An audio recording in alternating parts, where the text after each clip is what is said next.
আপনি যেদিন আপনার আইএলটিএস স্পিকিং টেস্টটা দিতে যাবেন, আপনি যে ভেন্যুতে যাবেন সেই ভেন্যুতে সাধারণত প্রথমে আপনাকে একটা রুমে আপনার যে বিলঙ্গিংসগুলো আছে বা আপনি আপনার সাথে এক্সট্রা যে জিনিসগুলো নিয়ে এসেছেন সেগুলো রাখার একটা অপরচুনিটি দেওয়া হবে। সেই রুমে গিয়ে আপনার জিনিসগুলো রেখে আসতে হবে।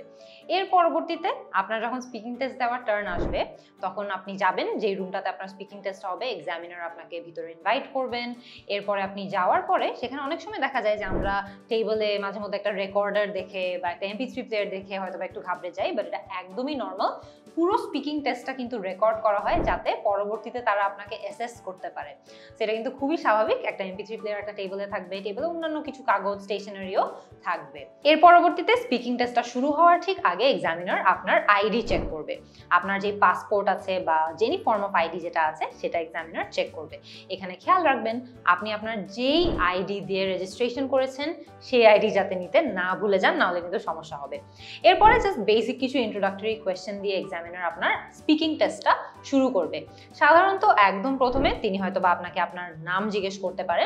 তিনি হয়তোবা জিজ্ঞেস করতে পারে হোয়াটস ইউর নেম। এরপরে আপনি আপনার ফুল নেমটা বলবেন, আই এম মুনজেরিন শাহিদ, অথবা জাস্ট মুনজেরিন শাহিদ আপনার ফুল নেমটা বলবেন। সাধারণত ঠিক এর পরপর এক্সামিনার আপনাকে আরেকটা প্রশ্ন করতে পারে ঠিক আপনার নামের উপর, সেটা হচ্ছে and what can I call you, and what can I call you মানে আমি আপনাকে কি ডাকতে পারি। তখন আপনি জাস্ট আপনার যে নিকনেম আছে বা আপনি যেই নামটা ইউজুয়ালি আপনার কনভারসেশনসে ব্যবহার করেন সেই নামটা বললেই হচ্ছে। সো আমি যেমন হয়তো বা এই সিচুয়েশনে থাকলে আমি বলতাম you can call me Munzerin অথবা জাস্ট কল মি মুনজেরিন, তাহলেও কিন্তু হয়ে যাচ্ছে। এর পরবর্তীতে আস্তে আস্তে আমরা আমাদের স্পিকিং টেস্টটা শুরু করতে যাচ্ছি। আর পার্ট 1-এ সাধারণত আমাদেরকে বেসিক কিছু টপিকের উপরেই প্রশ্ন করা হয়, যেমন আমাদের হোম টাউন, আমাদের দেশের বাড়ি, অথবা আমাদের হোম, হয়তোবা এই ক্ষেত্রে আপনার ফ্যামিলি মেম্বার্স, আপনি বাসায় কি করেন, বাসায় সবাই কিভাবে টাইম স্পেন্ড করে, কাদের সাথে থাকেন, কি করতে পছন্দ করেন, এই ধরনের বেসিক কিছু 1-2টা প্রশ্ন জিজ্ঞেস করবে। খুব বেশি একটা ডিটেলে তারা কিন্তু যাবে না।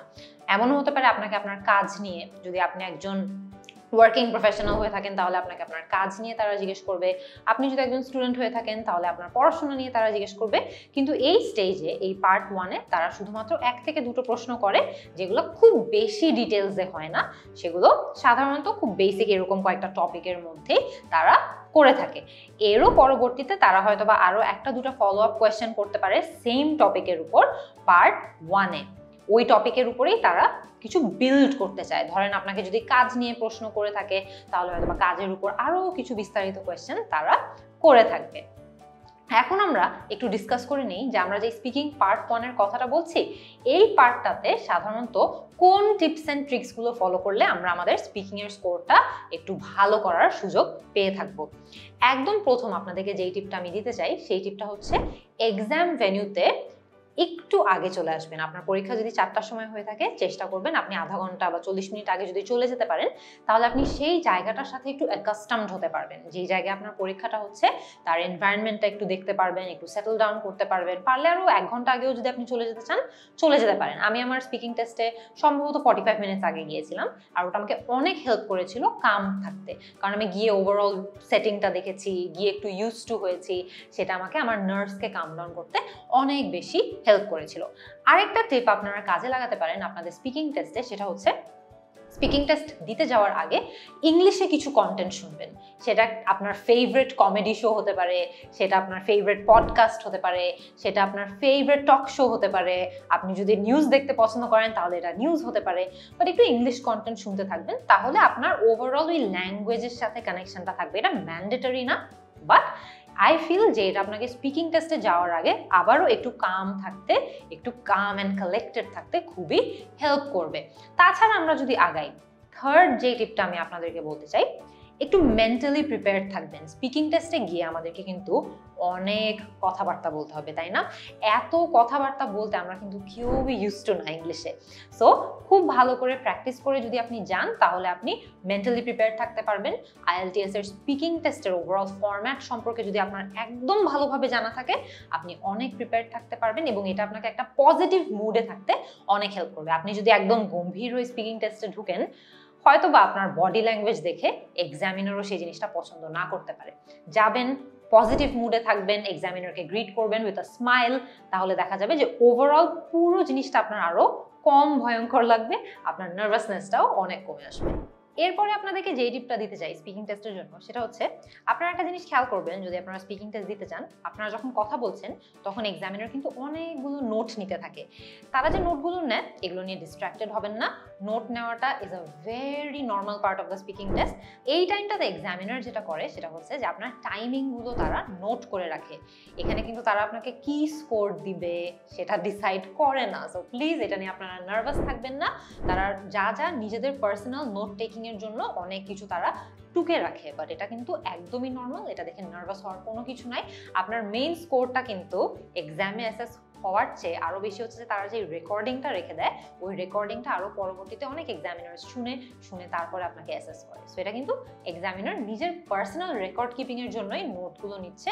এটা দেখে আপনারা যাতে খুব একটা বেশি নার্ভাস না হন। এরপরে আপনাদের সাথে যে টিপটা শেয়ার করতে চাই সেটা হচ্ছে আপনাদের আনসারগুলো পার্ট 1-এ অন্তত একটু সিম্পল রাখার চেষ্টা করবেন, একটু শর্ট রাখার চেষ্টা করবেন। এই পার্টে মূলত আপনাদেরকে এক্সামিনার যেই ধরনের কোয়েশ্চেনগুলো করে এগুলো আইস ব্রেকিং করার জন্য করে। তারা আপনার টোনালিটির সাথে, ভয়েসের সাথে, এক্সপ্রেশনসের সাথে, কথা বলার স্টাইলের সাথে ইউজ টু হওয়ার জন্য করে থাকে। সো পার্ট 1-এ যেই ধরনের প্রশ্নগুলো আপনাকে করবে চেষ্টা করবেন আপনি সেটা 1 থেকে 2 সেন্টেন্সের মধ্যে বলে দেওয়ার জন্য, সেগুলো যাতে স্পেসিফিক হয়। খুব বেশি এখানে ইলাবোরেট করার দরকার নাই। কোনোভাবেই আপনি যাতে ইররেলেভেন্ট কথা না বলেন এটাও মাথায় রাখবেন। এবং এই পার্টে just get to know the questions, একটু সিম্পল ভাবে অ্যান্সার করার চেষ্টা করবেন। আপনি বেশি এলাবোরেট করার কিন্তু এখানে দরকার নাই। এরপরে আপনাদের সাথে যে টিপটা শেয়ার করতে চাই সেটা হচ্ছে আপনাদের যে আনসারগুলো আপনারা দিবেন, যে উত্তরগুলো আপনারা দিবেন পার্ট 1-এ, সেগুলোকে শর্ট অ্যান্ড সুইট রাখার চেষ্টা করবেন। মানে কি, আপনাদেরকে এই পার্টে যে কোয়েশ্চেনগুলো করে এক্সামিনার সেগুলো কিন্তু 1 to 2 সেন্টেন্স, 1 থেকে 2 বাক্যের মধ্যে যদি আমরা উত্তর করে ফেলতে পারি তাহলে সবচেয়ে বেশি ভালো হয়। কারণ এই পার্টে এক্সামিনার মূলত আপনার ভয়েস, আপনার এক্সপ্রেশন, আপনার ওভারঅল কথা বলার স্টাইলের সাথে তারা ইউজ টু হওয়ার চেষ্টা করছে। তারা কিন্তু এখানে খুব বেশি ডিটেলস আপনার থেকে এক্সপেক্ট করছেন না। ইররেলেভেন্ট অ্যান্সার্স দিব না আমরা একদম শর্টে 1-2 সেন্টেন্সের মধ্যে অ্যান্সারগুলো দেওয়ার চেষ্টা করব। কিন্তু এর মানে কিন্তু আবার এটাও না যে এই পার্টে আমরা ইচ্ছা মতো গ্রামাটিক্যাল মিস্টেক করবো এবং এক্সামিনার সেটা ধরবে না।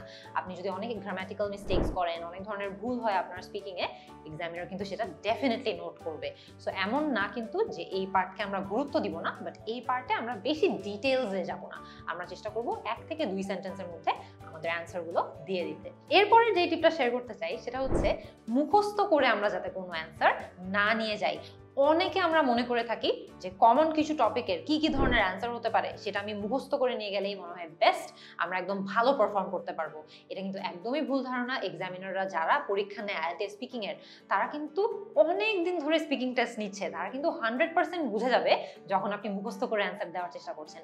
উল্টা আমি বলবো যে হ্যাঁ, কমন কিছু টপিক নিয়ে ওভারঅল একটা ধারণা নিয়ে যাবেন। আচ্ছা, আমাকে যদি ওয়ার্ক নিয়ে জিজ্ঞেস করে আমি এই জিনিসগুলো হয়তো বা বলতে পারি। আমাকে আমার ফেভারিট ফ্লাওয়ার নিয়ে কথার কথা, আমাকে আমার আইএলটিএস স্পিকিং টেস্টে ফেভারিট ফ্লাওয়ার নিয়ে জিজ্ঞেস করেছিল। সো আমি তখনই চিন্তা করে গিয়েছিলাম, আমি তার আগের দিন এরকম কমন টপিক রিভিশন দিয়েছিলাম এবং চিন্তা করেছিলাম যে আচ্ছা, আমার ফেভারিট ফ্লাওয়ার নিয়ে যদি আমাকে জিজ্ঞেস করে আমি এই ফ্লাওয়ারের কথা বলবো এবং এই কারণে বলবো। কিন্তু আমি কিন্তু আনসার মুখস্থ করে যাইনি। সো আপনারাও কিন্তু মুখস্থ করে যাবেন না, কারণ এটা কিন্তু তারা 100% ধরতে পারবে। কোনোভাবে অ্যান্সার মুখস্থ করে যাওয়া যাবে না। আরেকটা যেই টিপটা আমি আপনাদের সাথে শেয়ার করতে চাই সেটা হচ্ছে এক্সামিনারকে আমরা লিস্ট দিব না, ঠিক আছে? লিস্ট অফ আনসার্স কিন্তু এখানে দেওয়া যাবে না। ধরেন এক্সামিনার আপনাকে জিজ্ঞেস করলো আপনি সারাদিন কি করেন, what do you do all day. আপনি বললেন I eat, I sleep, I go to work, I come back. এভাবে করে কিন্তু লিস্ট তারা আপনার থেকে চাচ্ছে না, আপনার ডেইলি রুটিন সম্পর্কে জানতে চাচ্ছে। সো গুছিয়ে সুন্দর করে একই ধরনের সেন্টেন্স ব্যবহার করবেন না, কিপ ইট ডাইভার্স। চেষ্টা করবেন সিম্পল সেন্টেন্সেস ইউজ করতে, কমপ্লেক্স সেন্টেন্সেস ইউজ করতে, খুব কম্বিনেশন রাখার চেষ্টা করবেন এবং কোনোভাবেই 1 2 3 4 5 6 এরকম লিস্ট আকারে অ্যান্সার দিবেন না। চেষ্টা করবেন সুন্দর করে গুছিয়ে একটা প্যারাগ্রাফ আকারে অ্যান্সার দিতে। তাহলে ওভারঅল কিন্তু আপনার স্পিকিং এর যেই ক্রাইটেরিয়াগুলোর উপর আপনার স্পিকিং টেস্ট মার্ক করা হবে সেই সকল ক্রাইটেরিয়াগুলো নিয়েই আপনি ভালোভাবে আগাতে পারবেন। আশা করি এই ভিডিওটা দেখে আপনারা ওভারঅল আইএলটিএস স্পিকিং টেস্টের পার্ট 1-এ কিভাবে আরো একটু ভালো করতে পারবেন সেটা সম্পর্কে একটা ধারণা পেয়েছেন। All the best.